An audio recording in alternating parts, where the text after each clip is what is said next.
بسم اللہ الرحمن الرحیم۔ شب برات کے حوالے سے ہم اس چیز کو ڈسکس کریں گے، کیا شب برات منانی چاہیے یا نہیں منانی چاہیے۔ یہ بہت اہم ٹاپک ہے کہ اس کے بارے میں دیکھیں ہمیں ضرور سمجھ لینا چاہیے، اور ایک جو مسلمان ہوتا ہے وہ ہمیشہ کبھی بھی اندھی تلقین کے اوپر نہیں چل پڑتا، بلکہ وہ سوچ اور سمجھ کو اور اپنی غور و فکر کو اور تدبیر کو ضرور کام میں لے کے آتا ہے۔ تو سب سے پہلے ہم یہ سمجھیں گے کہ کیا شب برات کی حقیقت کیا ہے۔ جو لوگ کہتے ہیں کہ حضرت عائشہ سے روایت موجود ہے کہ شب برات کی حقیقت ہے، تو حضرت عائشہ رضی اللہ عنہا نے کے گھر میں جس وقت نبی صلی اللہ علیہ وسلم کا قیام تھا کہ آپ اس شب باشی تھی جس رات، تو وہ رات مطلب 15 شبان کی تھی۔ تو جب ان کی آنکھ رات کو کھلی تو وہ آپ صلی اللہ علیہ وسلم کو انہوں نے اپنے پاس نہ پایا۔ تو جب وہ آپ صلی اللہ علیہ وسلم کو تلاش کرنا لگی تو انہوں نے دیکھا وہ جنت البقیع میں قیام پذیر ہے، اور وہاں پر بیٹھ کر سب کے لیے توبہ استغفار کر رہے ہیں،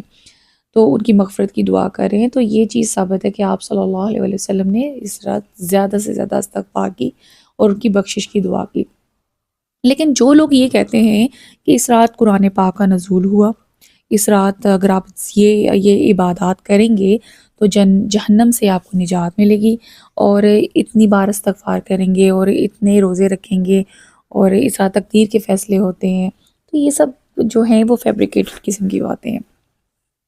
جہاں تک روزے کی بات ہے تو ایام بیض کے روزے نبی صلی اللہ علیہ وسلم سے بالکل ثابت ہیں۔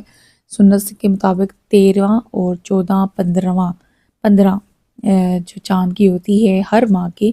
وہ ایام بیض کے روزے نبی صلی اللہ علیہ وسلم سے ثابت ہیں۔ لیکن اگر آپ یہ کہیں کہ آج کی ہی دن یعنی کہ شب برات کا روزہ نبی صلی اللہ علیہ وسلم سے ثابت ہے، تو یہ غلط ہے، اس میں کوئی صداقت نہیں ہے۔ اور اس کے ساتھ اگر آپ باقی چیزیں تو بھی کچھ جیسے تقدیر کے فیصلے ہوتے ہیں، پتے گرتے ہیں تو انسان کے جو ہے وہ شاید زندگی ختم ہو جاتی ہے، تو یہ سب فیبریکیٹڈ باتیں، اس سے حقیقت سے کوئی لینا دینا نہیں ہے۔ اس کے علاوہ دیکھیں شب بارات میں ایک تو یہ چیزیں کچھ چیزیں گڑھ لی گئی ہیں، دوسرا یہ کہ جیسے پٹاخے بجانا، اب ہندوؤں میں اور آپ میں کیا فرق رہ گیا؟ ہندوؤں کا بھی کام ہے کہ وہ بھی پٹاخے وغیرہ بجاتے ہیں، اور آپ بھی ان کی دیوالی اور آپ کی شب برات ایک جیسی ہوگی، تو یہ چیزیں ایک مومن اور ایک مسلمان کے شایان شان نہیں ہیں۔